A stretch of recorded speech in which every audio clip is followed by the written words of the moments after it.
Congratulate His Excellency, the President of the Republic of Kenya. He did what only great men would do.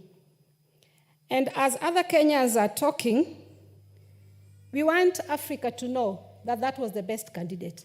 And Kenya won, Africa lost, because we gave them the best of the best. And we are asking Wamunyoro, if you think Raila was not fit, why would you not give yourself in to go as a candidate so that we see how many votes you'd have garnered? I also want to congratulate my Baba, my father, the father of this country, the father of Africa, that only a strong man like you would go for this position.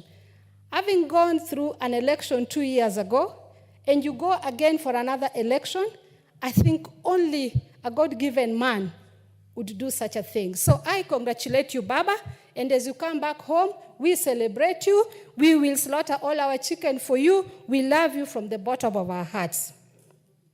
Many Kenyans were saying that we use taxpayers' money. Mr. Speaker, here is a form of Pacoso Sacco where I took a loan of 600,000 to go and see Baba win in whichever way. The government did not pay for me. I'll be struggling to pay this loan. And the Kenyans who are saying, and the newspapers who are castigating that we took taxpayers' money, the National Assembly only paid for 2 members of parliament.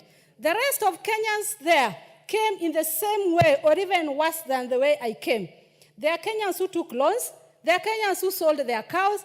And Mr. Speaker, there are Kenyans who took a bus and stayed on the road for 4 days to be in Addis Ababa, regardless of their tribe, regardless of their party and age. And so those Kenyans and those media houses, please, when you speak, remember we are all Kenyans. And we want to tell the Wamunyoros who are dancing, shame on you. And we are waiting for you. We love Ruto. We will pay him back because he loves our son. I swear we are waiting for you. We will embarrass you. Not even one vote you can get in this country. Shame on you. You're not even a Kenyan.